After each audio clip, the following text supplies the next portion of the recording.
দেশের পরিস্থিতি নিয়ে খোলামেলা কথা বলতে বিএনপিকে আলোচনায় বসার আহ্বান জানিয়েছে জামাতে ইসলামীর কেন্দ্রীয় নায়েবে আমির সৈয়দ আবদুল্লাহ মোহাম্মদ তাহের। তিনি বলেন, জামাতে ইসলামী বিএনপির সঙ্গে কোনো ঝগড়ায় লিপ্ত হতে চায় না। যাই করতেছেন এবার বন্ধ করুন, আসুন আমরা একসঙ্গে বসি।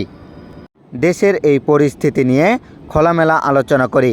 বিএনপিকে আহ্বান করব একসঙ্গে বসার। আমরা আলোচনা করব কিভাবে সত্যিকার অর্থে একটা স্বাধীন সার্বভৌমত্ব বাংলাদেশ তৈরি হবে। গতকাল রাজধানীর আল ফালাহ মিলনায়তনে জামাত আয়োজিত চলমান রাজনৈতিক পরিস্থিতি শীর্ষক এক সংবাদ সম্মেলনে তিনি এসব কথা বলেন। এ সময় উপস্থিত ছিলেন জামাতে ইসলামীর সেক্রেটারি জেনারেল অধ্যাপক মিয়া গোলাম পরোয়ার, সহকারী সেক্রেটারি মাওলানা রফিকুল ইসলাম খান ও মাওলানা আব্দুল হালিম, মিডিয়া বিভাগের সেক্রেটারি অ্যাডভোকেট মতিউর রহমান আকন্দ, নির্বাহী পরিষদের সদস্য মোবারক হোসেন প্রমুখ।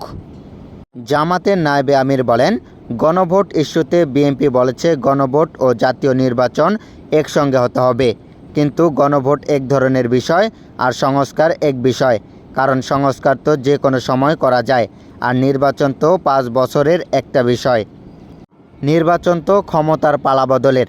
তিনি আরও বলেন, সরকার কম্প্রোমাইজের মাধ্যমে সবাইকে সন্তুষ্ট করার চেষ্টা করছে। এটা কোনো হালুয়া রুটির ভাগাভাগি নয়।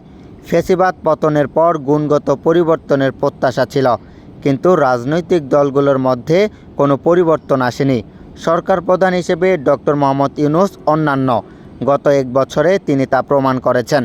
সৈয়দ আবদুল্লাহ মোহাম্মদ তাহের বলেন, রাজনীতির অনেক খেলা আছে, আমরা খেলতে চাই না। সোমবার জামাতের দলীয় বৈঠক রয়েছে, সেখানে আমাদের পরবর্তী কর্মসূচি নিয়ে আলোচনা হবে ইনশাআল্লাহ। Moniruzzaman, TVD news 24।